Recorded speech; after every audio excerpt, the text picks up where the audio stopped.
हरे कृष्णा। आप सबका बहुत बहुत स्वागत। आ, तो हम कंटिन्यू कर रहे हैं श्रीमद् भागवतम से। First canto, second chapter, text number 14 शायद आज हम पढ़ेंगे। तो प्लीज शेयर करो। यस। तो हमने देखा था सूत गोस्वामी जो है वो नैमिषारण्य के ऋषियों को बताते हैं वर्णाश्रम धर्म के पालन करने का एकमात्र लक्ष्य क्या है। सम सिद्धि हरितोषणम। अगर आप 13वें श्लोक में देखोगे तो जीवन का मुख्य लक्ष्य है भगवान हरि की संतुष्टि, भगवान हरि की प्रसन्नता। यही हमारे जीवन का मुख्य लक्ष्य है। और अब बोलेंगे तस्माद। ये श्लोक पढ़ते हैं। तस्मादेकेन मनसा भगवान सात्वताम पति श्रोतव्य कीर्तितव्यश्च ध्येय पूज्यश्च नित्यदा। तस्माद, अतएव हे ऋषियों, तुम्हें क्या करना चाहिए। पढ़िए ट्रांसलेशन, इसका अनुवाद पढ़िए कोई। हरे कृष्णा प्रभु जी। हाँ पढ़िए माता जी। अतः मनुष्य को एकाग्रचित से उन पूर्ण पुरुषोत्तम भगवान के विषय में निरंतर श्रवण कीर्तन स्मरण तथा पूजन करना चाहिए, जो भक्तों के रक्षक हैं। हाँ, बहुत इंपॉर्टेंट श्लोक है ये, कंठस्थ करने वाला श्लोक है। और समझ लीजिए एक तरह से सार है पूरे इस भागवतम का। जो सार वस्तु है यहाँ पर लाके दे रहे हैं सूत गोस्वामी। अतः मनुष्य को क्या चाहिए, एकाग्रचित होकर के, एकाग्रचित, वन पॉइंट अटेंशन, उन पूर्ण पुरुषोत्तम भगवान के विषय में निरंतर कॉन्स्टेंटली श्रवण सुनना चाहिए, कीर्तन बोलना चाहिए, गुणगान करना चाहिए, स्मरण याद करना चाहिए, और पूजन उनकी अर्चना पूजा करना चाहिए। कौन, जो भक्तों के रक्षक है। भगवान सात्वताम पति, सात्वताम कहा गया है भक्तों को। उनके पति हैं, भक्तों के पति है भगवान, भक्तों के स्वामी है। तो बहुत सुंदर तात्पर्य प्रभुपाद जी लिखते हैं। पढ़िए माता जी। तात्पर्य: यदि परम सत्य का साक्षात्कार ही जीवन का चरम लक्ष्य है, तो इसे हर संभव साधन से अवश्य करना चाहिए। उपर्युक्त वर्णों तथा आश्रमों में से हर एक में गुणगान, श्रवण, स्मरण तथा पूजन, ये चार विधियां सामान्य वृत्तियां हैं। इन जीवन सिद्धांतों के बिना कोई रह नहीं सकता। जीवों के कार्यकलाप जीवन के इन्हीं चार विभिन्न सिद्धांतों में व्यस्त रहने में निहित हैं। विशेष रूप से आधुनिक समाज में तो मुख्यतया सारे कार्यक्रम श्रवण तथा कीर्तन पर ही मुख्यतया आधारित हैं। हाँ, कोई एक भी मिनट रुकिए व्यक्ति। माता जी, एक मिनट एक मिनट। ये एक इंपॉर्टेंट लाइन है, इसलिए मैं चाहता हूँ थोड़ा डिस्कस हो। यदि परम सत्य का साक्षात्कार ही जीवन का चरम लक्ष्य है, तो इसे हर संभव साधन से अवश्य करना चाहिए।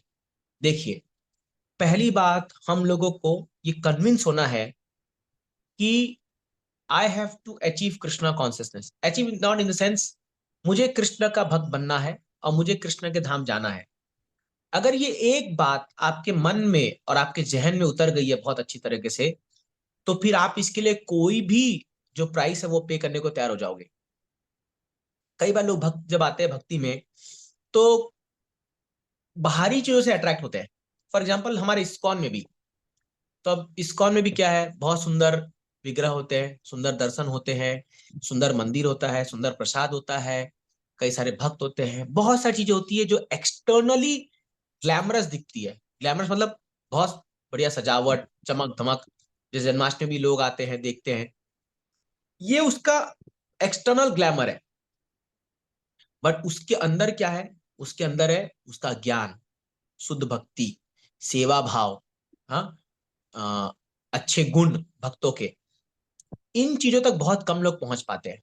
इसलिए आप देखोगे अभी जन्माष्टमी आ रही है, लाखों लोग मंदिर आएंगे, आएंगे देखेंगे, अरे क्या कीर्तन चल रहा है, अरे क्या डेकोरेशन है, क्या सुंदर विग्रह है, क्या प्रसाद है, कितने भव्य है, सब कुछ देखेंगे।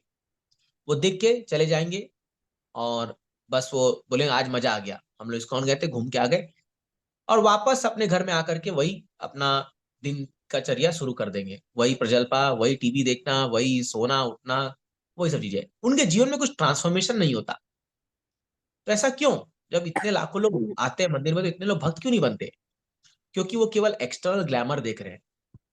भगवान की सत्ता का, भगवान की विभूति का, भगवान के ऐश्वर्य का एक ग्लैमरस चीज बाहर का देखते हैं, अंदर नहीं घुस पाते। अंदर कौन घुस पाता है? जब कोई भक्त उसे मिलता है। कोई भक्त उसे मिला, और उसे बोला प्रभु जी हमारा अगला हफ्ता कार्यक्रम है, आप आइए। और वो आता है कार्यक्रम में, 2-3 दिन क्लास अटेंड करता है, उसको अच्छा लगता है, यार बढ़िया बात बोल रहे हैं, सही है, गीता से बोल रहे हैं। फिर धीरे धीरे कोई ग्रुप में जुड़ जाता है, हर संडे क्लास में लगता है, प्रसाद खाता है, भक्तों से मिलता है, उनके व्यवहार से खुश होता है, कभी आता चला जाता है। ऐसे करके वो इस्कॉन के इंटरनल चीजों में घुसता है। और जब वो ये जान जाता है कि कृष्ण परम सत्य है और कृष्ण को ही प्राप्त करना मेरे जीवन का लक्ष्य है, जब उसको क्लियर हो गया, फिर वही व्यक्ति भगवान के लिए त्याग करना शुरू करता है, तपस्या करता है, सुबह जल्दी उठता है, 16 माला जप करता है, 4 नियम पालन करता है, अपनी बुरी आदतों को छोड़ देता है। हाँ, भगवान की सेवा के लिए भाग भाग के आता है। ऐसे उसका जीवन एक पलट जाता है पूरा। एक वो जन्माष्टमी का कार्यक्रम और एक भक्तों से मिलना, उसका जीवन पलट हो जाता है। तो क्या है, यदि हमको ये बात समझ में आ गई कि अब तो मेरे को कृष्ण को ही प्राप्त करना है, यही मेरे जीवन लक्ष्य है, तो इससे कभी चूकना नहीं चाहिए, चाहे वो तपस्या हो, चाहे वो त्याग हो, कोई भी चीज हो। इसलिए रूप गोस्वामी कहते हैं कृष्ण भक्ति को प्राप्त करने के लिए जितना भी प्राइस पे करना पड़े वो ले लो। जैसे आप देखो कई बार जो बहुत एंटीक आइटम होती है उनकी बोली लगती है, बड़ी बड़ी महंगी कारों की, प्लेन, ये सब की बोली लगती है। हाँ, तो क्या होता है, एक आदमी को जब पाने की इच्छा होती है तो जितना मुंह मांगा दाम देता है, वो कितना चाहिए बोलो, मैं तैयार हूं देने के लिए। वैसी कृष्ण भक्ति है।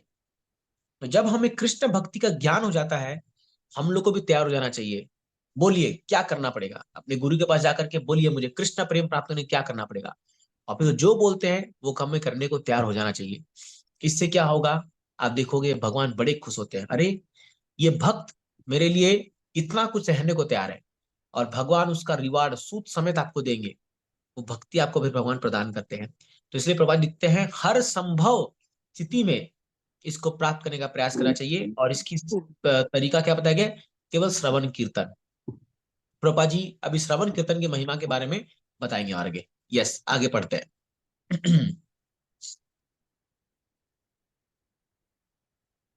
कोई भी व्यक्ति चाहे उसकी सामाजिक हैसियत कैसी भी क्यों न हो, वह कुछ ही काल में विख्यात हो जाता है।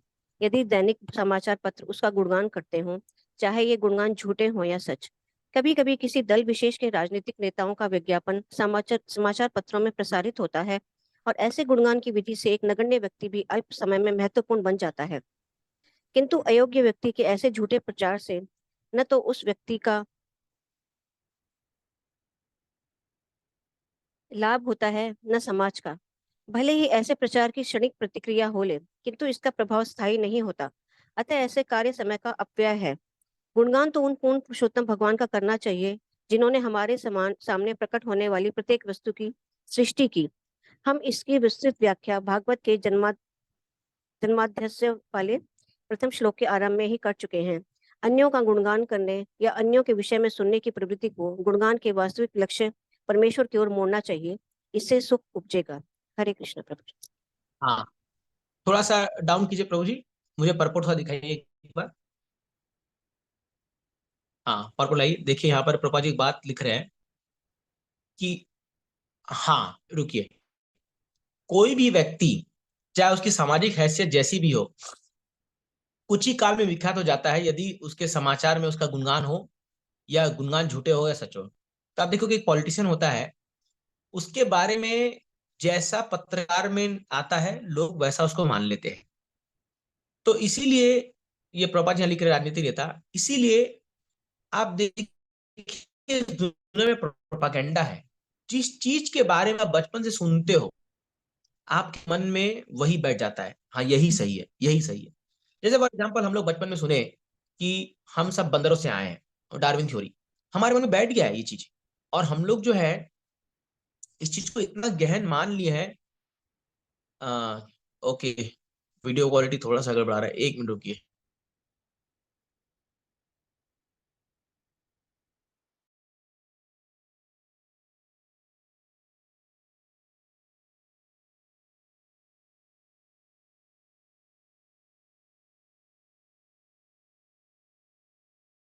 जहाँ नास्तिकवाद सिखाया जा रहा है, साइंस स्पेशली आप देखिए, अरे कोई भगवान नहीं है, हम सब बिग बैंग थ्योरी से आए हैं, हम सब मतलब एक मैटर से उत्पन्न हुए हैं। जो चीज एक बच्चे के मन में बार बार प्रसारित किया जाता है, वो उसके दिमाग में बैठ जाता है। यह है श्रवण कीर्तन का असर। इसे आप देखोगे जिस प्रकार के टीवी वीडियो हमारे बच्चे देखते हैं वो उसी को सच मान लेते हैं, है ना। तो जैसे फॉर एग्जाम्पल अभी कोई व्यक्ति, कोई बच्चा है जिसको भूत की कहानियां सुनाई जा रही है बचपन से, भूतों के बारे में ऐसे डरावनी, वो रियली विश्वास करने लगता है, अरे ऑफकोर्स भूत है, लेकिन वो इतना भयभीत हो जाता है चीजों में से लेकर के कि मेरे को ये हो जाएगा कहीं। आप ऐसा, ऐसे आप लोगों से मिले नहीं हो जो बहुत ज्यादा सुपरस्टिशन में बिलीव रखते हैं, उनका जीवन आप जाके देखोगे ना, बाप रे, वो इतना डरपोक रहते हैं, कहीं ये ना हो जाए, वो ना हो जाए, अननेसेसरली, और वो दुखी रहते हैं। तो श्रवणम कीर्तनम का बहुत बड़ा महत्व है। हम किसके बारे में सुन रहे हैं, इसीलिए प्रभुपाद जी बताते हैं कि यहाँ पर भगवान, परम पुरुषोत्तम भगवान के बारे में सुनना, उनके बारे में पढ़ना, जानना, श्रवण कीर्तन करना, ये अत्यंत लाभदायक है। और भक्तों के लिए ऑडियो क्लियर नहीं है क्या? Is audio fine? Audio clear I I. हाँ हाँ, थोड़ा सा इंटरनेट का इश्यू हो रहा है शायद। ठीक है, चलिए, सुन रहे हैं लोगों को। तो इसीलिए भगवान के बारे में सुनना और जानना ये बहुत इंपॉर्टेंट है।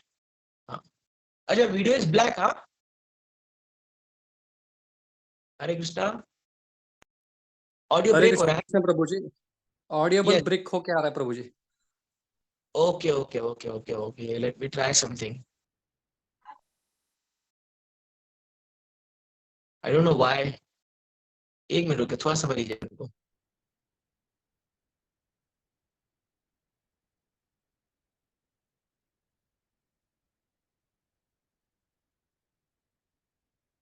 नेट तो ठीक है, एक मिनट, वाईफाई करके देखते हैं।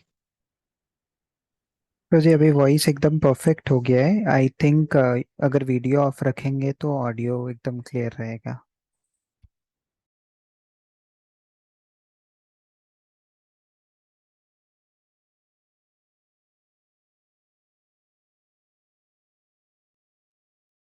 हरे कृष्णा। हरे कृष्ण प्रभु जी। या वॉइस इज ओके? हाँ प्रभु जी, परफेक्ट है। ओके प्रभु जी। ठीक है, ओके। वीडियो क्या पूरा धुंधला दिख रहा है क्या? हाँ थोड़ा प्रभु जी, एकदम एक्सट्रीम नहीं बट थोड़ा धुंधला है। चलेगा, फाइन, वीडियो छोड़िए, जो है मेरी शक्ल देख के क्या मिलेगा आपको। ऑडियो ठीक होना चाहिए। चलिए, तो मैं क्या बता रहा था कि कृष्ण जो है, so maybe, you can keep sharing the thing, this thing, आप शेयर कर दीजिए वो purport, let it be like that, and then ट्यूटिस कैन हियर। तो this topic Krishna katha, it is so important कि आप देखोगे, इस जब हम कृष्ण के बारे में सुनते हैं ना, तो सुनते सुनते भगवान के बारे में सुनने से और जानने से क्या होता है, हमारे अंदर भगवान को पाने की इच्छा हो जाती है। आप इसी भागवत में देखोगे परीक्षित महाराज, हाँ, और कई ऐसे भक्त जो है, वो लोग बचपन से ही उद्धव भगवान के लीलाओं के बारे में सुनते आए हैं, भगवान के बने हुए गुड़ियों डॉल के साथ खेलते आए हैं। अब देखिए, हमारे बच्चों को अब हम क्या ला के देते हैं, बारबी डॉल ला के देते हैं। तो हम लोग बचपन से उसके मन में वो वेस्टर्न, अब ये बारबी कुछ नहीं, ये एक इमेजिनेशन है, फिक्सियस चीज है, बट वो सच मान लगता है क्योंकि उनसे लोग खेलते हैं। वही हम अगर वो कृष्ण का, भगवान राम का, या नरसिंह देव ऐसा का कुछ गुड्डा गुड्डी ला के देंगे जो हमारे इस्कॉन में मिलते हैं, तो लोग उसको पहचान लग जाएंगे, अरे हाँ, ये तो कृष्णा जी है, ये तो भगवान है, ऐसे। और फिर वो लोग क्या है, वो बच्चे जो होते हैं उनको संवारना, उनको खाना खिलाना, उनको ये करना, ऐसे करते हैं ना, तो उनका एक भाव उत्पन्न हो जाता है उसके प्रति, है ना। जैसे अभी जब गणपति फेस्टिवल गया तो मैंने देखा कि कई बच्चे जो है वो गणपति उनके घर से जा रहे थे, भयंकर रो रहे थे वो लोग। क्यों जा रहे हैं गणपति? क्योंकि उनको एक अफेक्शन हो जाता है, सेवा करते हैं ना, अफेक्शन हो जाता है। इसीलिए क्या है, हमें एक्टिविटी वही करनी है बट ऑब्जेक्ट को चेंज कर देना है। तो whatever we have to do activity, but we have to keep change the object. आप ऑब्जेक्ट चेंज करोगे ना, आप देखोगे आप कृष्ण से अटैचमेंट आपका शुरू हो जाएगा। अब कृष्ण से अटैचमेंट कैसे आता है वो भी अगले श्लोक में आएगा, देखेंगे। पर यस, नेक्स्ट श्लोक, स्क्रॉल डाउन। यत् अनुध्यासिना युक्ता कर्म ग्रंथि निबंधनम छिन्दन्ति कोविदस्तस्य को न कुर्यात् कथारतिम। पढ़िए ट्रांसलेशन। हरे कृष्ण। मैं पढ़ूं प्रभु जी? हाँ पढ़िए। हाथ में तलवार लिए बुद्धिमान मनुष्य भगवान का स्मरण करते हुए कर्म की बंधी हुई ग्रंथि को काट देते हैं। अतएव ऐसा कौन होगा जो उनके संदेश की ओर ध्यान नहीं देगा? हाँ एक मिनट प्रभु रुकिए। जी। तो सुत गोस्वामी बता रहे हैं कौन ऐसा मूर्ख व्यक्ति होगा जो भगवान के संदेश की ओर ध्यान नहीं देगा। उनको क्या पता था कि इस इस जमाने में इतने मूर्ख बैठे हुए हैं जो ध्यान नहीं देते। क्योंकि केवल भगवान के संदेश, भगवान की कथा, भगवान लीला पे ध्यान देने से, उनको स्मरण करने से कर्म ग्रंथि जो है वो कट जाते हैं। और कर्म ग्रंथि कटने से क्या होगा, हमारा जो है ये सांसारिक बंधन छूट जाएगा। पढ़िए तात्पर्य। बहुत तात्पर्य। भौतिक तत्वों के संपर्क में आने से आध्यात्मिक स्फुलिंग एक ग्रंथि उत्पन्न कर देती है। अंत जो कर्म के घात प्रतिघात से मुक्त होने का इच्छुक होता है उसे इस ग्रंथि को काटना होता है। मुक्ति का अर्थ है कर्म के चक्र से छूटना। जो व्यक्ति निरंतर भगवान की दिव्य लीलाओं का स्मरण करता है उसे स्वतः यह मुक्ति मिल जाती है। इसका कारण यह है कि परम भगवान की सारी लीलाएं भौतिक शक्ति के गुणों से परे होती है।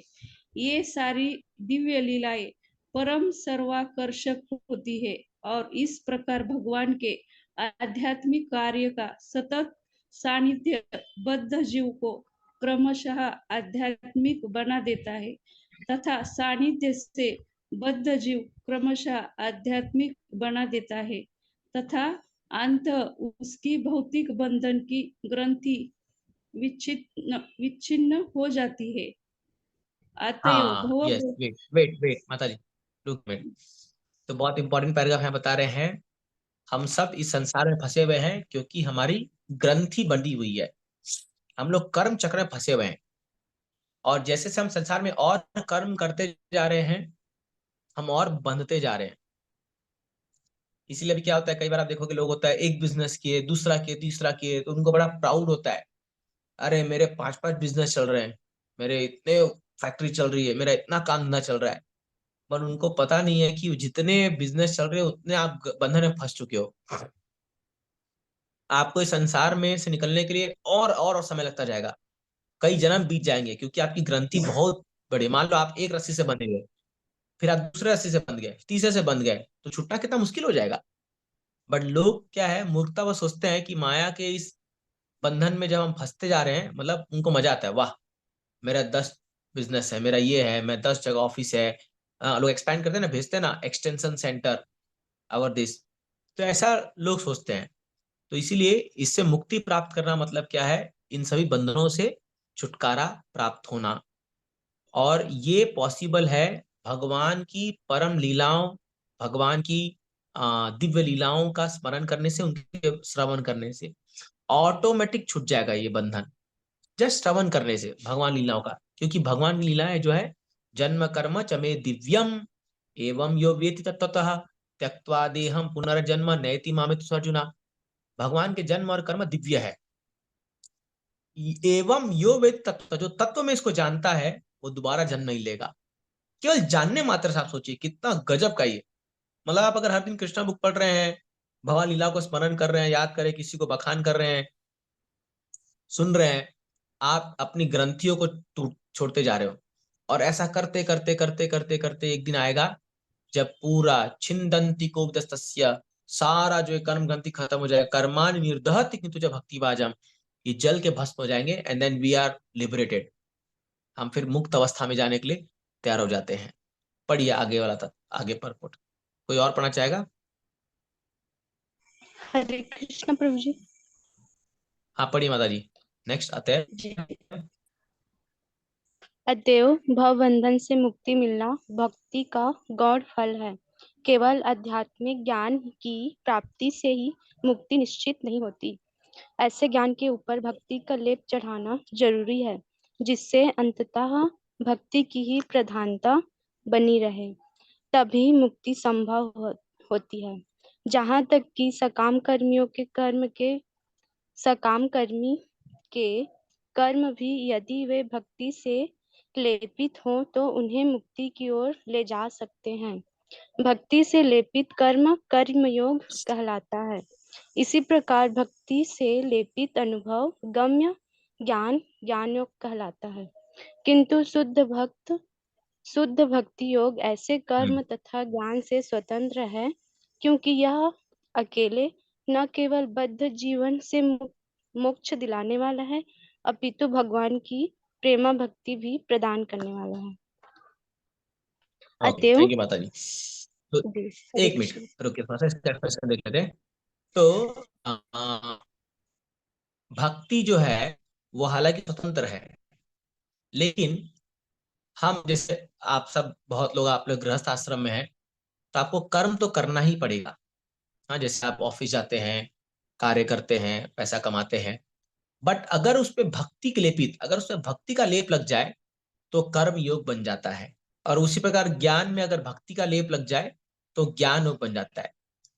भक्ति इतनी पावरफुल है कि अगर उसका एहसास भी आपके कर्म में जुड़ जाए ना, आपको मुक्ति की ओर ले जाएगा, है ना।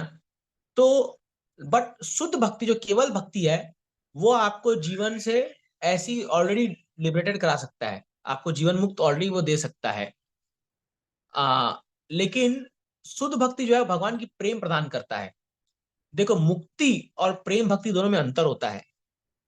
तो जब हम कर्म योग करते, ज्ञान योग करते, तो हम मुक्ति की ओर आगे बढ़ते हैं। लेकिन शुद्ध भक्ति जो है, केवला भक्ति, वो हमें भगवान कृष्ण का प्रेम देता है।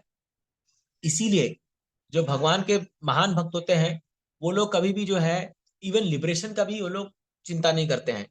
इसलिए चैतन्य महाप्रभु क्या कहते हैं, मम जन्मनि जन्मनीश्वरे भवतात भक्तिर अहेतुकी त्वयि। हे भगवान, न जन्म न धनम न जन्म न सुंदरीम कविताम जगदीश्वर कामय मम जन्मनि जन्मनीश्वरे। सोचिए भक्ति की क्या पराकाष्ठा है कि ये जन्म में नहीं, अगले जन्म में भी, जन्म आफ्टर जन्म, मतलब एक जन्म के बाद दूसरे जन्म के बाद तीसरे जन्म में, हर जन्म में भगवान मुझे आपकी प्रेमा भक्ति मिलते रहे, मुझे आपकी शुद्ध भक्ति मिलती रहे। यही जो है एक भक्तों का लक्ष्य होता है। और वो लोग जो है इसको छोड़कर कुछ नहीं जाते। इसीलिए आप देखो, कपिल मुनि भी तीसरे खंड में बात कहते हैं कि सालोक्य साष्टी सामीप्य, हाँ, तो ऐसे दीयमान न ग्रंथि, 5 प्रकार की मुक्ति जो है, सायुज्य सामीप्य बिना मत भक्ति सेवनम, बिना मतलब कि अगर मेरे भक्तों को मेरी सेवा का मौका नहीं मिल रहा है तो उनको मुक्ति भी पसंद नहीं आती है। अब ये बात आप समझेंगे जब मैं आपको प्रैक्टिकल एग्जांपल देता हूं कि मान लीजिए अभी हमको बुखार हो गया, हमारा सिर दर्द हो रहा है, बॉडी गर्म है एकदम, ये, तो क्या हमारी अवस्था होगी, हम सबसे पहले क्या करेंगे, जाके रेस्ट लेंगे, पैरासिटामोल टैबलेट खाएंगे, पहले अपने शरीर को ठीक करेंगे, बाद में अपनी सेवा में जाएंगे, है ना, ऐसा करेंगे। बट शुद्ध भक्त जो होते हैं ना, वो लोग उसकी चिंता नहीं करते। वो लोग बोलते हैं बुखार हो तो हो रहे, बट मेरी सेवा नहीं छूटनी चाहिए। ये बहुत ही हाई स्टेज ऑफ भक्ति है, जो अभी हम लोग शायद नहीं समझ पाएंगे चीज, और ये प्रैक्टिकली नहीं है, अभी हमें उस चीज को नहीं करना, लेकिन उनको ऐसा ही फील होता है कि ये जो बुखार आया मेरे को, ये मेरे भक्ति में मेरा एक आक्षेप है, भक्ति के जो है वो मुझे एक डिस्टरबेंस है, तो इसीलिए मुझे ये एक बाधा है। वो तो छोड़िए, इनफैक्ट एक डिवोटी है, तो एक कथा आती है जहां पर वो चामर करते करते भगवान को उसकी आंख में आंसू आ जाता है। तो जब आंसू आता है, तो आंसू आने से क्या होता है कि उसके धुंधला हो जाता है, तो सामने भगवान दिखते नहीं है। तो प्रार्थना करता है, हे भगवान, मुझे ऐसा वो दो कि जब भी मैं आपकी सेवा करूं तो मुझे मेरे आंख जो है उस पे पानी ना आए, क्योंकि वो आने से आप धुंधले दिखते हो, और वो जो आपको देखने का सुख है वो खत्म हो जाता है। तो क्योंकि अष्टात्व विकार आता है भक्तों को, जब वो भगवान को देखते सेवा करते हैं, तो उसमें एक है आंखों में अश्रु आना। तो मुझे नहीं चाहिए विकार, मुझे नहीं चाहिए अश्रु, क्योंकि ये आपकी सेवा में बाधा डाल रहे हैं, कि मैं ठीक से चामन नहीं कर पा रहा हूँ, आपको ठीक से देख नहीं निहार नहीं पा रहा हूँ। तो इसीलिए क्या होता है ना कि भक्त लोग जो होते हैं, वो लोग कोई भी चीज जो है वो अपने भक्ति में बाधा डालने वाली चीज है, उसको अपने से दूर हटा देते हैं। जो चीज उनको भक्ति में बाधा डालती है। तो भक्ति में बाधा डालने के लिए कोई भी वस्तु जो उनको ऑब्स्ट्रक्ट कर रही है भक्ति को, ये है भक्ति। लेकिन कर्म योगी और ज्ञान योगी क्या है ना, उनके लिए पहले कर्म प्रधान होता है और ज्ञान प्रधान होता है, और फिर उसमें भक्ति एलिमेंट ऐड करते हैं। वो भी अच्छा है, लेकिन वो शुद्ध भक्ति नहीं हो सकती है। ये एक इलैबोरेट टॉपिक है कैसे, इसलिए शुद्ध भक्ति की जब डेफिनेशन आती है तो रूप गोस्वामी क्या कहते हैं, अन्य अभिलाषिता शून्य ज्ञान कर्मादि अनावृतम अनुकूलिन कृष्णानु शीलनम भक्ति उत्तमा। हाँ? अन्य अभिलाषा, कोई और अभिलाषा है ही नहीं, भगवान की सेवा एक अभिलाषा है। ज्ञान कर्मादि अनावृतम, ज्ञान और कर्म का जो आवरण है उसको छोड़ करके कृष्ण अनुशीलनम, जो चीज कृष्ण को प्रसन्न करने के लिए कोई भी जो चीज है वही कार्य करना। अनुकूल्यना, भगवान की प्रसन्नता के लिए। तो एक डिवोटी फर्स्ट देखता है कि मुझे कृष्ण की सेवा हो रही है कि नहीं हो रही है। वो अपना सुख, अपना शरीर उसको बाद में रखता है। लेकिन हम लोग क्या रखते हैं, हम लोग का जो अभी स्टेज है उसमें क्या, पहले हम लोग अपना सुख रखते हैं, पहले अपने शरीर को सामने रखते हैं और फिर देखते हैं कि इसमें भक्ति कैसे जोड़ दे। जैसे अगर मेरा भी हेल्थ ठीक है तो ठीक है, मैं क्लास दे सकता हूँ या मैं कुछ सेवा कर सकता हूँ। अगर मेरा शरीर ठीक नहीं है तो मैं सेवा को बाजू में रखूंगा, भाई बाद में देखेंगे उसको, पहले पहले अपना शरीर को ठीक करो। ये डिफरेंस है दोनों में, कर्मयोगी और शुद्ध भक्ति के में बीच में डिफरेंस है। शुद्ध भक्ति के लिए पहला कंसिडरेशन है कृष्णा फर्स्ट, माई कंसिडरेशन नेक्स्ट। और जो कर्म ज्ञान योगी के लिए क्या है, माई कर्म first, my work first and Krishna second. For example, अगर अभी मान लीजिए एक प्रोग्राम है टेम्पल में, मैं एक आइडियल एग्जाम्पल दे रहा हूँ, इसको आप मत लीजिएगा, और आपके ऑफिस में कुछ काम ये आ गया और कुछ सेवा आपको मंदिर में दी गई है। चलिए फॉर एग्जाम्पल गुरु का व्यास पूजा है अभी जन्माष्टमी प्रभुपाद जी का हुआ है। तो जो एक प्योर शुद्ध अवस्था में होगा ना व्यक्ति, वो पहले अपनी सेवा को प्राथमिक देगा कि नहीं निकल जाना है, फिर जाऊंगा। और एक जो नया ड्यूटी वो क्या होगा, वो पहले ऑफिस और बाद में जो है वो भक्ति को प्रायोरिटी देगा कि नहीं प्रभु जी बाद में देखेंगे इसको, सेवा को हम बाद में, पहले ऑफिस। ये डिफरेंस है, ये दोनों में डिफरेंस हो जाता है। तो for a pure duty first priority is Krishna, then rest all the things. Of course ये बहुत हाई लेवल है जो मैं बात कर रहा हूँ, बट हमें ग्रेजुअली इस लेवल तक पहुंचना है, हमें धीरे धीरे इस लेवल तक पहुंचना है कि when that day will come, Krishna will be first priority. पहली मेरी प्रायोरिटी है कृष्णा। फर्स्ट मैं दिन में उठते ही सुबह पहले जप करूंगा, पहले भगवान की सेवा करूंगा, बाद में मैं कुछ करूंगा, कोई भी चीज और को अटेंड करूंगा मैं। So this is how pure duty is different from कर्म एंड ज्ञान योग। यस, नेक्स्ट पैराग्राफ पढ़िए। अतएव किसी भी ऐसे, कंटिन्यू, हरे कृष्णा। हरे कृष्णा। प्रभु जी। हाँ आप पढ़ पढ़िए। लीजिए। अतएव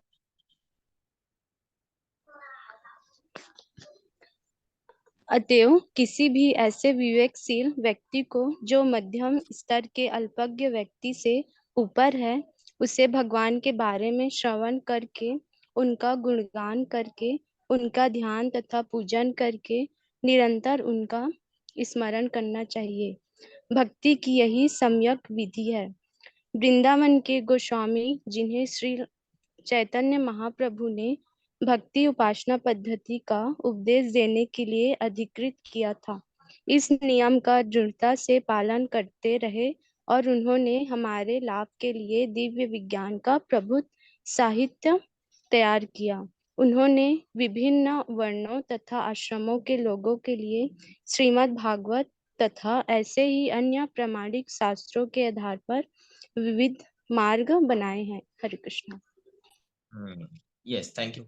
सो देखिए यहाँ पर प्रभुपाद जी गोस्वामी का उदाहरण ला रहे हैं कि क्यों गोस्वामी ने इतना सारा लिटरेचर लिखा है, बहुत मेहनत किया है। देखिए आज जो हम लोग ये भक्ति के पद्धति में आगे चल रहे हैं, इसके पीछे बहुत सारे लोगों की बहुत बड़ी कुर्बानी है। देखिए जब अभी देश जब आजाद हुआ, कल हम सब सब लोग ने इंडिपेंडेंस डे मनाया, सब जगह तिरंगा लहराया और ये सॉन्ग चल रहा था, ऐ मेरे देश के, मैं मेरे वतन के लोगों, याद करो कुर्बानी। बहुत अच्छी बात है, ये बहुत पैट्रियोटिक सॉन्ग है, फीलिंग आती है, बहुत लोगों ने शहीद अपना जान दिया करने के लिए, ठीक है। लेकिन उन्होंने क्या है, देश को आजाद कराया। बट हम ये भूल जाते हैं कि हमारे गोस्वामियों ने, हमारे पूर्ववर्ती आचार्यों ने हमें इस संसार से मुक्ति दिलाने के लिए कितना कुर्बानी दिया है, आप वो सोचिए। ये लोग जंगल में जा जा करके दिन रात भगवान का स्मरण करके भगवान लीलाओं को लिख करके हमको दिए, वो पद्धति निकाल के लाए जिससे हम सब भगवत धाम जा सके।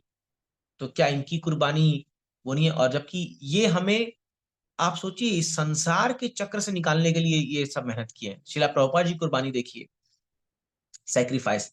तो इसीलिए चलिए, नेशन में हमें आजादी मिली, बहुत अच्छी बात है, लेकिन वो आजादी टेम्पररी है। हम अभी भी गुलाम है, हम अपने इंद्रियों के गुलाम है, हम एक तरह से सरकार के गुलाम है। सरकार जो नियम बनाती है हमें पालन करना पड़ता है। बट हम पूर्णतः मुक्त कब होंगे? जब हम इस संसार के चक्रव्यूह से निकलेंगे बाहर।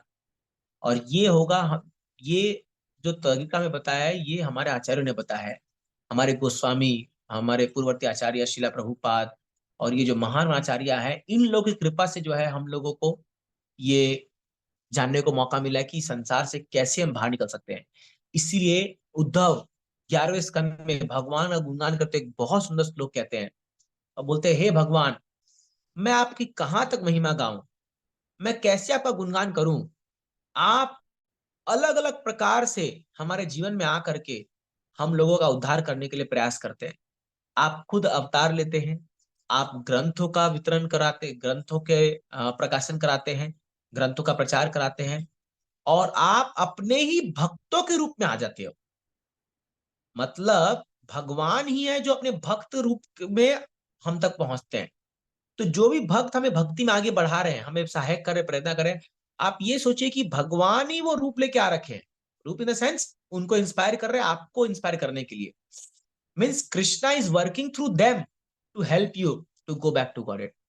How much we should be grateful to Krishna कि हे भगवान, आप कितने दयालु हो, आप कितने कृपालु हो। आप जो है हमारा उद्धार करने के लिए जो कई जीवन पर्यंत आपको हमेशा मुंह दिखा करके, मतलब उल्टा मुंह हम करे रहे, विमुख होते रहे आपसे, आपको हमेशा नकारा, इस संसार में इंद्रिय भोग को हमने स्वीकार किया, मुझ जैसे ऐसे निकृष्ट, मुझ जैसे ऐसे पापी व्यक्ति को भी आप उद्धार करने के लिए बार बार अपने भक्तों को भेजते हो, शास्त्र को भेजते हो, खुद अवतार लेके आते हो, मंदिरें बनाते हो, विग्रह के रूप में धारण हो जाते हो, हरिनाम के रूप में आते हो, प्रसाद के रूप में आते हो, और कितना क्या करेंगे बताओ भगवान। हर एक चीज का धारण करके भगवान हम लोग को बचाने के लिए आते हैं। तो we should be extremely grateful to Krishna. O lord, how grateful you, how wonderful you are, क्या आप इतने तरीके से हम लोगों का उद्धार करने के लिए इस संसार में आते हो। और at the same time be grateful to previous acharyas, Srila Prabhupada and all the previous parampara acharyas, जो लोग इतनी मेहनत किया हम लोग के लिए, शास्त्र छोड़े गए, हम लोग के नियम बना के गए। अभी हमारे लिए क्या भक्ति करना आसान है, इस्कॉन में आओ, बढ़िया सब रेडीमेड आपको मिल रहा है, आपको क्या पढ़ना है बुक बना दिया गया है, क्या मंत्र जप करना है बता दिया गया है, कैसे आरती करनी है वो बता दिया गया है, वो विग्रह स्थापित कर दिए गए हैं, हरिनाम ले सकते हो, प्रसाद आपके लिए रेडी है, सब चीज तो रेडीमेड करके दिया है हम लोग को। हाँ, बट उन आचार्य को सोचिए जो लोग वृंदावन में जा जाके कई स्लीपलेस नाइट बिताए और भगवान की आराधना करके, तपस्या कर करके जो है भगवान की प्राप्ति करके और हम लोग को मार्ग बताया है, वो मार्ग बताया है। इसीलिए यहाँ प्रभुपाद जी गोस्वामी का धन्यवाद कर रहे हैं। चलिए एक और श्लोक पढ़ेंगे आज हम लोग, कैसे हमें भगवान की कथा में रुचि आएगी। ये बहुत ही इंपॉर्टेंट बढ़िया श्लोक है। शुश्रूषो श्रद्धानस्य वासुदेव कथा रुचि स्यान् महत्सेवया विप्रा पुण्य तीर्थ निषेवनात्। पढ़िए, मस्त श्लोक है ये, पढ़िए सर अनुवाद। यस कमल, आप पढ़िए। यस प्रभु। हाँ हरे कृष्णा। पढ़िए। हे द्विजय, हाँ जो भक्त समस्त पापों से पूर्ण रूप से मुक्त हैं, उनकी सेवा करने से महान सेवा हो जाती है। ऐसी सेवा से वासुदेव की कथा सुनने के प्रति लगाव उत्पन्न होता है। हाँ, तात्पर्य। Here come the secret. रुको रुको रुको, एक मिनट रुकिए। हियर कम द सीक्रेट, ये है सीक्रेट कि अगर आपको भगवान के भक्ति के प्रति अगर आपको आसक्ति उत्पन्न करनी है, या भगवान की कथा सुनने के प्रति लगाव उत्पन्न करना है, आपको ये करना पड़ेगा। क्या? जो भक्त समस्त पापों से पूर्ण रूप से मुक्त है, उनकी सेवा करने से महान सेवा हो जाती है। ऐसी सेवा से वासुदेव की कथा सुनने के प्रति लगाव उत्पन्न होता है। महत सेवा, भगवान के भक्तों की सेवा। भगवान के भक्तों की सेवा करने से क्या होगा? हमें भगवान की कथा सुनने में रुचि उत्पन्न हो जाएगी।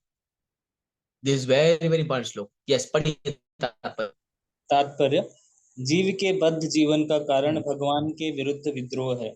कुछ व्यक्ति ऐसे हैं जो देव कहलाते हैं और कुछ ऐसे हैं जो असुर कहलाते हैं, क्योंकि ये परमेश्वर की सत्ता के विरुद्ध रहते हैं।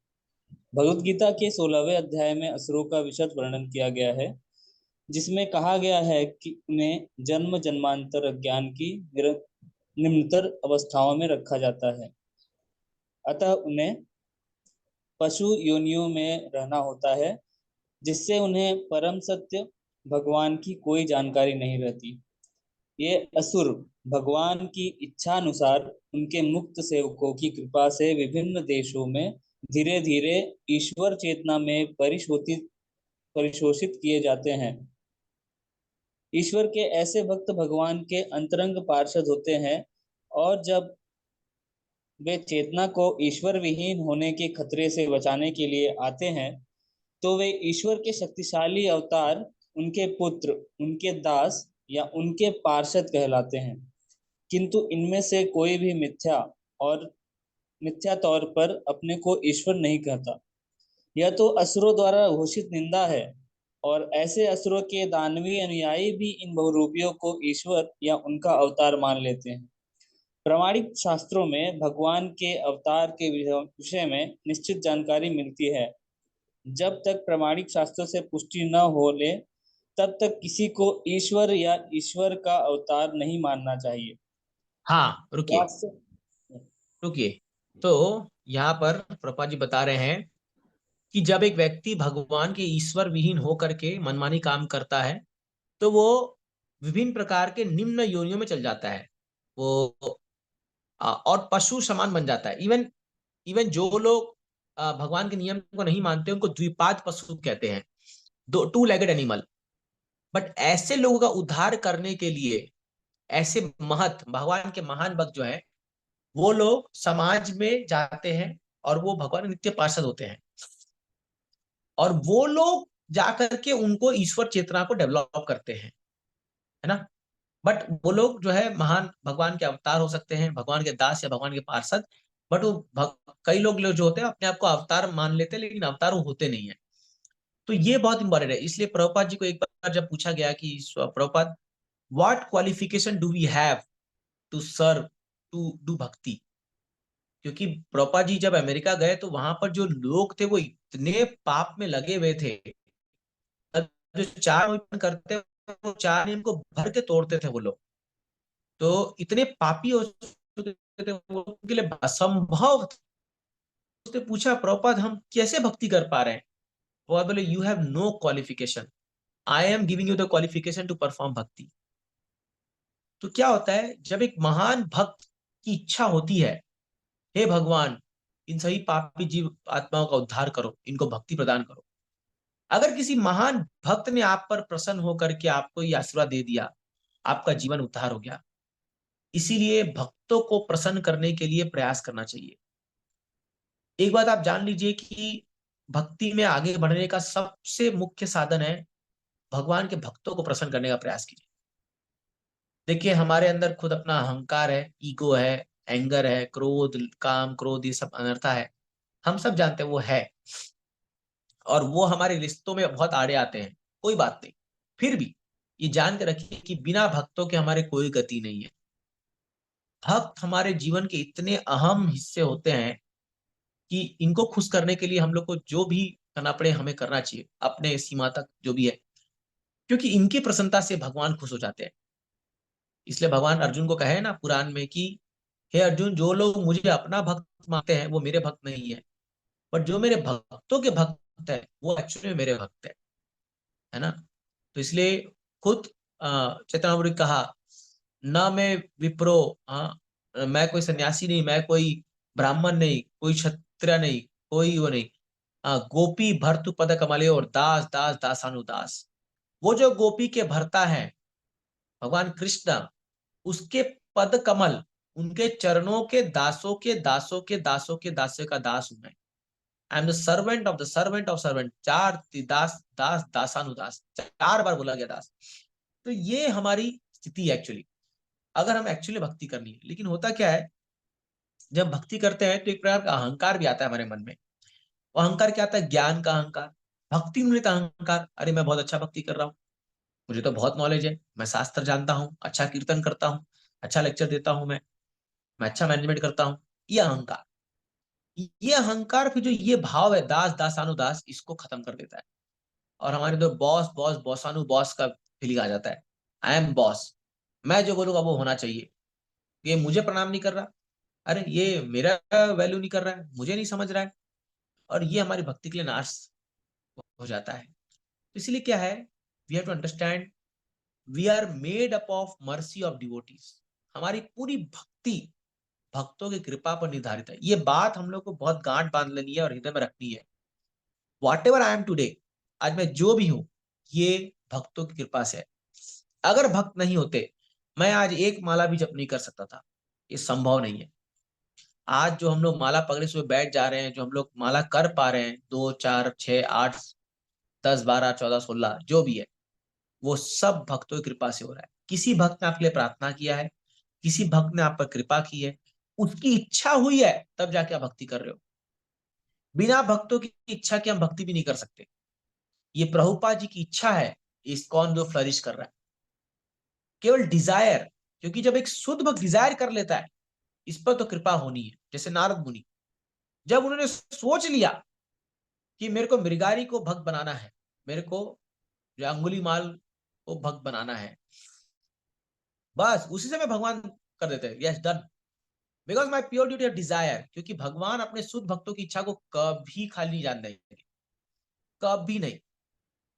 केवल उसने सोच लिया कि भगवान ये व्यक्ति को भक्त बनना चाहिए, और आपका बेड़ा पार हो गया, आप भक्त बन जाओगे।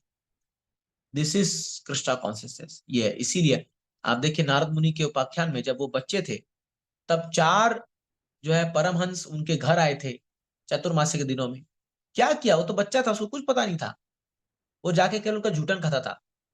हाँ, अनुमोदित लेपान उच्चिष्ट, उन लोग का उच्छिष्ट जूठा खाता था जाकर के, और उनकी सेवा करता था।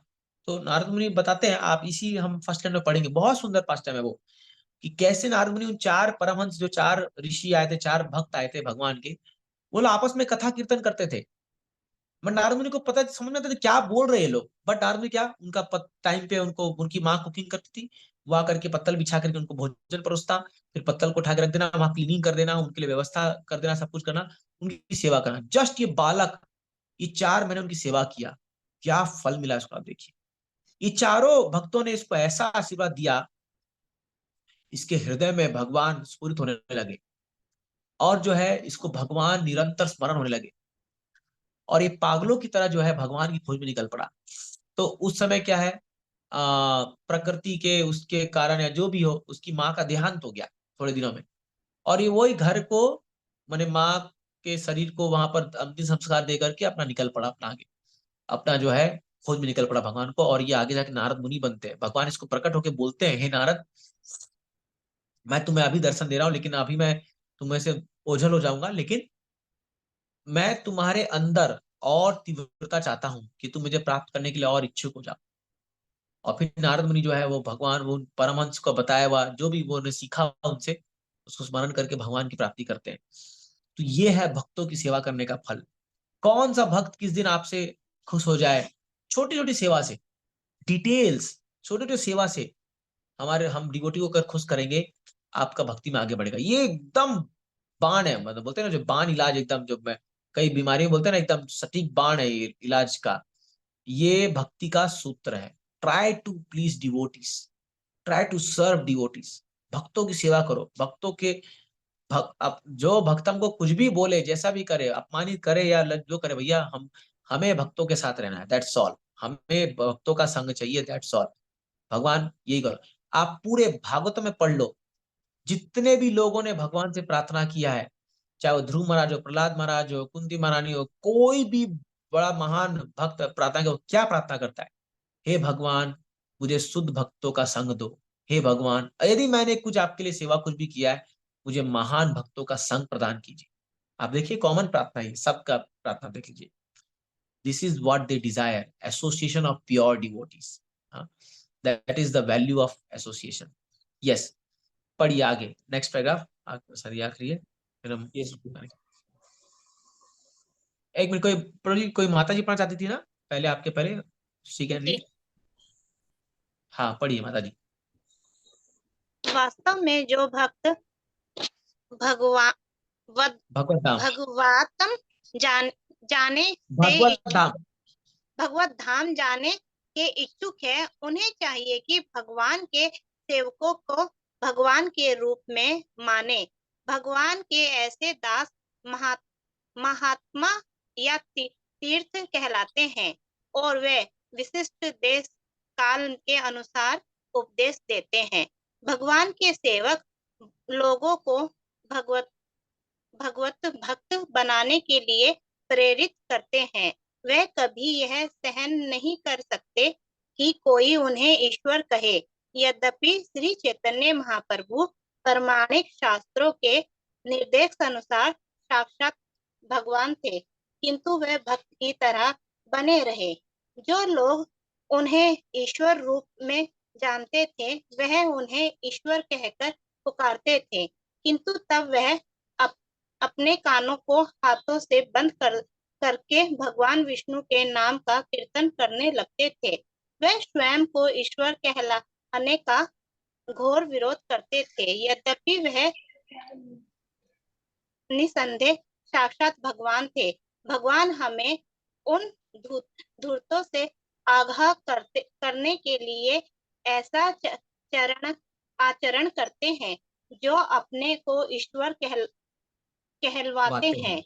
हाँ ईश्वर के दास रुकिए माता ईश्वर जी, एक मिनट।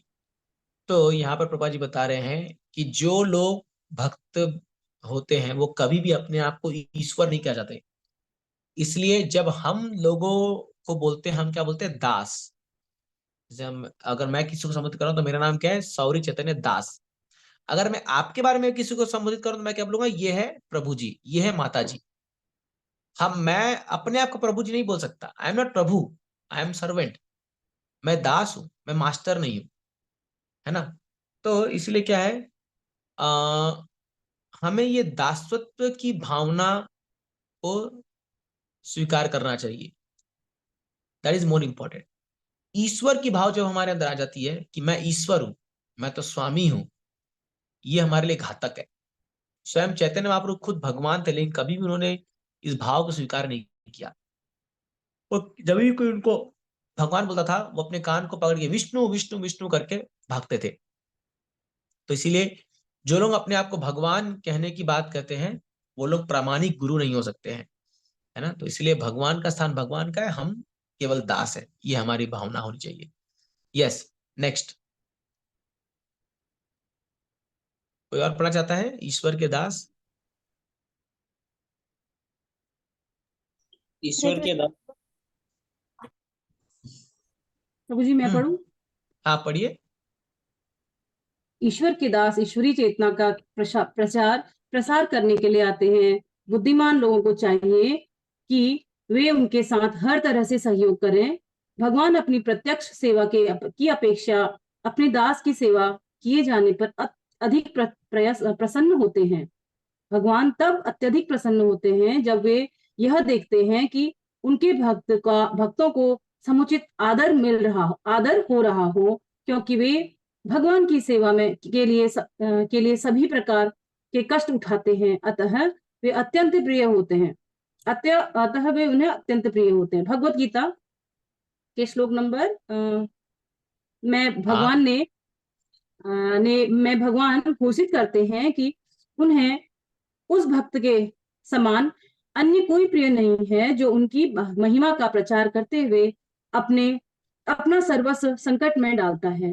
भगवान के सेवक की सेवा करके कोई भी धीरे धीरे उन सेवकों के गुणों को प्राप्त करता है और इस प्रकार वह भगवान की महिमा सुनने के योग्य बन जाता है। भगवत धाम में प्रवेश पाने के लिए भक्ति की पहली योग्यता यह है कि वह भगवान के विषय में सुनने को उत्सुक हो। हाँ, तो इसीलिए क्या है, devotees, we should respect devotees.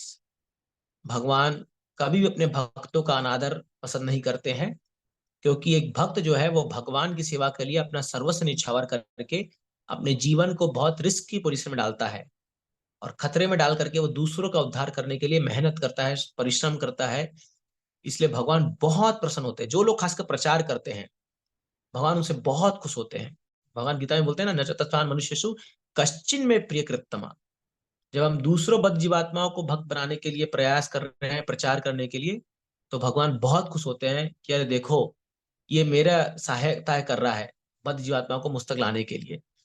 तो इसीलिए क्या है कि हम लोगों को भक्तों का सेवा करने के लिए तत्पर रहना चाहिए और उनका कभी अनादर न करे, निरादर न करे, उनको सम्मान दे, उनका आदर करे, उनका सत्कार करे और उनको प्रसन्न करने के लिए प्रयास करें जितनी यथासंभव हमारी शक्ति हो। और जो है प्रभुपाद जी बोलते हैं कि इसका पहला जो लक्षण है भगवत भक्ति में, उनसे श्रवण करें, भगवान के बारे में श्रवण की करने की जो हमारे मन में इच्छा लालसा होनी चाहिए, वही हमारे भक्ति में आगे बढ़ने का पहला सीढ़ी है, साधन है। ठीक है, तो अगले जो श्लोक आएंगे 17 से, वो बहुत हिट श्लोकास है जिनको प्रभुपाद जी अक्सर गाया करते थे, कोट करते हैं बहुत जगह पर। हम लोग अगले वेडनेसडे को उसको पढ़ेंगे। अभी कोई प्रश्न है, कुछ कमेंट है तो आप लोग पूछ सकते हैं, बोल सकते हैं।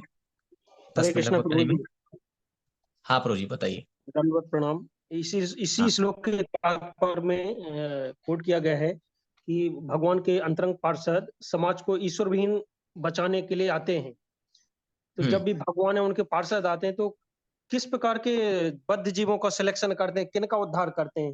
जैसे चैतन्य महाप्रभु हाँ। जी जब आए तो जगाई मदाई बहुत सारे इनको, तो वो सिलेक्शन किस बेस पे करते हैं? समाज में तो बहुत सारे लोग रहेंगे, हम्म इस पे थोड़ा सा देखिए, प्रकाश। सिलेक्शन नहीं करते, वो क्या करते हैं शुद्ध भक्त लोग, वो अपनी ऐसे दिव्य गुणों का प्रदर्शन करते हैं जिससे जीवात्माएं उनसे आकर्षित हो। जैसे भगवान अपने लीलाओं का प्रदर्शन करते हैं ताकि हम उनसे आकर्षित हो, वैसे ही जो है शुद्ध भक्त भी अच्छे गुण दिखाते हैं, जैसे दया, सेवा भाव, कृतज्ञता। ऐसे अच्छे गुणों का वो करते हैं, सैक्रिफाइस, त्याग, जिनसे बद्ध जीवात्मा से आकर्षित हो। जैसे प्रभुपाद जी जब गए तो प्रभुपाद जी ने जो अपना, उनकी सच्चाई, उनकी ईमानदारी, अपने गुरु के प्रति श्रद्धा, भगवान के प्रति विश्वास, हाँ, और एक ह्यूमिलिटी, एक विनम्र भाव को देख करके बहुत आकर्षित हुए। तो अब ये बद्ध जीवात्माओं के ऊपर है वो कैसे, किससे आकर्षित होते हैं। इसको बोलते हैं कॉजलेस मर्सी। कोई वो सिलेक्शन नहीं करते कि हमें यहाँ, वो अपना एक प्रीचिंग एरिया बना सकते हैं। जैसे प्रॉपर्टी ने न्यूयॉर्क को चूज किया कि जहां द मोस्ट डिग्रेडेड लोग रहते हैं, मैं उनको जाके प्रचार करूंगा या जो भी है। लेकिन प्रॉपर जी तो सबके लिए ओपन थे ना, उन्होंने कोई भेदभाव नहीं किया। उनके पास तो जो भी आया, चाहे अमीर से अमीर हो, चाहे गरीब से गरीब हो, काला हो गोरा हो, उनको सबने उनको कृष्ण भक्ति दिया। इसलिए भक्ति प्राप्त करने का जो एकमात्र क्वालिफिकेशन है, आपकी इच्छा। तो एक शास्त्र में उदाहरण आता है कि जैसे अगर आपको गंगा में नहाना है, तो अब गंगा में नहाने के आपको क्या क्वालिफिकेशन चाहिए? केवल आपके मन में इच्छा होनी चाहिए कि मुझे गंगा नहाना है। उसी प्रकार भक्ति करने के लिए आपको केवल इच्छा होनी चाहिए कि मुझे भक्ति करनी है। आपकी इच्छा हुई और भगवान वहां से शुद्ध भक्त को भेज देंगे और आप लोग मिल जाओगे और समाधान, आपकी भक्ति चार्ट हो जाएगी। शुद्ध भक्त मतलब उसका मूवमेंट हो या उनके शिष्य जो भी शुद्ध भक्त, जैसे अभी आप इस्कॉन से जुड़े तो मतलब प्रभुपाद से जुड़े, सेम चीज यही होता है। इसलिए कोई प्री क्वालिफिकेशन नहीं होता कि वो किसको चूज करेंगे, इसको नहीं करेंगे, वो भेदभाव नहीं करते। ओके प्रभु जी, हरे कृष्ण प्रभु जी। इसमें हरे कृष्ण। एक और कहा गया है कि चेतन महाप्रभु जी अपना मतलब स्वयं गुणगान नहीं सुनते थे, वो भगवान विष्णु का कीर्तन करने लगते थे। हाँ। तो हाँ। शास्त्र में मतलब विष्णु का कीर्तन कृष्ण करें तो मतलब इसको किस रूप में देखेंगे, कृष्ण बड़े या विष्णु ऐसा? नहीं नहीं, ये विष्णु विष्णु वो कहते थे क्योंकि देखिए विष्णु जी जो है वो ऑफिशियल कृष्णा है। महाप्रभु कृष्ण के ही शुद्ध भक्त है ना, महाप्रभु राधा रानी के भाव में आते, तो वो अपने आप को भक्त के रूप में ही हमेशा देखते थे। बट विष्णु जो शब्द है वो ऑफिशियल है, वैदिक शास्त्रों में सब जगह में विष्णु शब्द इस्तेमाल किया गया है क्योंकि विष्णु जी जो है वो ऑफिशियली हेड है इस पूरे वर्ल्ड के। क्योंकि संसार जो सृष्टि, स्थिति, प्रलय, साधन शक्ति रेखा, चाहे वैश्वर्ती दुर्गा, तो जो है ये सृष्टि सृजन सृजन पालन करना और ये सब जो है संहार करना, ये विष्णु जी कंट्रोल करते हैं। इसीलिए उनका नाम लिया जाता है कई स्थानों पर। लेकिन कृष्ण जो है वो लीला पुरुषोत्तम है, भगवान में सबसे सर्वश्रेष्ठ, सभी रसिक शेखर है, वो रसों के शेखर है वो। तो यहाँ पर कोई कृष्ण और विष्णु में भेदभाव नहीं है, बट महाप्रभु राधा रानी के भाव में थे, इसलिए वो जो है अपना कान पकड़ करके वो विष्णु विष्णु से बोलते थे। ऐसा वो तो भगवान कोई भी नाम बोले, उसमें कोई थोड़ी कोई कोई ऐसा वो कोई अच्छेद या कोई ऐसा चीज है। तो वो खाली भगवान नाम लेकर के भाग जाते थे, बोलते नहीं मुझे मुझे मत बुला भगवान। जी जी प्रभु जी, इसमें एक और चीज आपने बताया कि गीता के 18वें अध्याय के 69वें श्लोक में जो भगवान का हाँ प्रचार करते हैं उससे भगवान बहुत खुश होते हैं। तो हाँ प्रचार तो कुछ लोग कर रहे हैं बट वो भक्ति में आगे नहीं है, कुछ लोग भक्ति में आगे प्रचार नहीं कर रहे, तो कैसे चले? हाँ, तो ठीक है, जो लोग भक्ति में एटलीस्ट वो प्रचार करे। प्रचार करना हमारा काम है, रिजल्ट लाना भगवान का काम है। हमारा काम है खाली लोगों को जाके बोलना कि प्लीज हरे कृष्ण मंत्र जप कीजिए, भगवद गीता भागवतम पढ़िए, अपने जीवन को शुद्ध बनाइए। अब वो भक्त बने ना बने वो भगवान के ऊपर है। हमारा काम है खाली लोगों तक पहुंचना और भगवान के संदेश को लेके जाना। जैसे हम लोग गीता लेके बांटते हैं सड़क पे जाके, तो गीता हम लोगों को देते हैं, भाई आप पढ़िए। अगर वो पढ़ने की इच्छुक हैं और पढ़ेंगे तो उनका जीवन सुधरेगा, और नहीं पढ़ना है उनको तो उनकी इच्छा, उनका फ्री विल है, हम क्या करेंगे वो उसपे। हम खाली मैसेंजर है, हम खाली पोस्टमैन की तरह जाके मैसेज को पहुंचाना है, वो करे ना करे उनकी इच्छा है। दंडवत प्रणाम प्रभु जी, हरे कृष्ण। हरे हरे कृष्ण प्रभु जी। यस हरे बोलिए। प्रभु जी, मैं बोलूं? हाँ बोलिए माता जी। मेरा एक प्रश्न है। अभी आप विष्णु भगवान का नाम लिए हैं, तो बच्चे लोग का प्रश्न है कि विष्णु भगवान जी से ऊपर कौन है बड़े? हाँ, तो विष्णु कृष्ण राम ये सब विष्णु तत्व में आते हैं, उनसे बड़े कोई भगवान नहीं है। तो बोलते बच्चे कि उनकी उत्पत्ति फिर कहाँ से हुई? हाँ, तो अगर उनकी उत्पत्ति किसी से हुई है तो फिर ये भगवान कैसे हुए? भगवान का हाँ डेफिनेशन क्या है? हाँ अनादिर आदि गोविंद सर्व कारण कारणम। जिसके कोई आदि नहीं है और जो सबके आदि है वही तो भगवान है ना। हाँ, जी जिसके हम कोई उनको आदि समझा नहीं है, नहीं पाते हैं ना। तो अगर उनके कोई आदि हो गए तो वो भगवान हो जाएंगे, फिर ये भगवान कैसे हुए? इसलिए Vishnu is the last point. जैसे आप बोगी में जाते हो S10 S9 S8 S7 S6, जाके कहाँ रुकते हो? इंजन में। जब इंजन आया तो समझिए ट्रेन खत्म हो गई। तो वैसे जो इंजन है वो भगवान विष्णु है, वहां पर सब कुछ एंड है, दी एंड पॉइंट है, इसलिए उनको एब्सोल्यूट ट्रूथ कहा गया है, वो एंड है, उसके ऊपर आप समझते। अब ये प्रश्न हमारे मन में क्यों आता है? क्योंकि हम इस दुनिया में हर चीज का आदि मध्य अंत देखते हैं, हर चीज स्टार्ट होती है और वो एंड होती है। लेकिन आध्यात्मिक जगत में ऐसा नहीं है, वो इटर्नली है, सनातन है, इटर्नली एग्जिस्टिंग है, वो नित्य रूप से वो मौजूद है। उनका कोई आदि नहीं है, कोई उनका कोई बिगनिंग पॉइंट नहीं है भगवान का, नित्य रूप से वो मौजूद है। धन्यवाद। हरे कृष्ण प्रभु जी। हरे कृष्णा। हरे कृष्णा प्रभु जी, मेरा एक क्वेश्चन है कि ना, अगर हम चींटी या कोई भी ऐसे जानवर होए, तो फिर अगर कोई हमें इंसान वो कीर्तन सुना दे या भगवान का कुछ भी सुना दे, तो फिर क्या हम भगवत धाम जा सकते हैं? हाँ, अगर आप चींटियों को सुनाते हो कीर्तन और ये, तो उनका उद्धार होगा, वो धीरे धीरे ऊपर के जन्म में आएंगे। जैसे मान लीजिए कभी कभी हम लोग जब प्रसाद खाते हैं, कुछ प्रसाद का टुकड़ा गिर जाता है और वो चींटी लोग खाते हैं, तो क्योंकि वो भगवान का महाप्रसाद खा रहे हैं, तो उनको जल्दी जल्दी उनकी योनिया पार होगी, और वो योनिया में पार होकर के मनुष्य शरीर धारण करेंगे, और जब वो भक्त बनेंगे तब वो भगवदाम जा सकते हैं।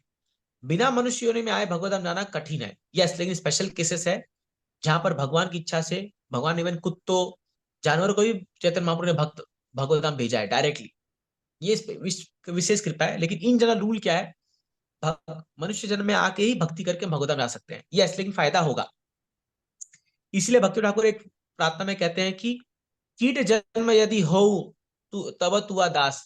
हे भगवान, यदि मुझे चींटी भी बनाओ तो किसी वैष्णव घर में बनाना, ताकि जब उसका झूठन गिरे तो मुझे खाने को मौका मिले। ये हमारी इच्छा है कि भगवान अगर मेरा पतन भी हो जाए तो कोई बात नहीं, लेकिन किसी वैष्णव घर में जन्म दे देना, कोई कुत्ता बन के, कोई चींटी बन के, या कोई कीड़ा बन के, ताकि उनका झूठन खाने को मेरे को मिले। ये विनम्रता है भक्तों की। हरे ठीक कृष्णा है, प्रभु जी।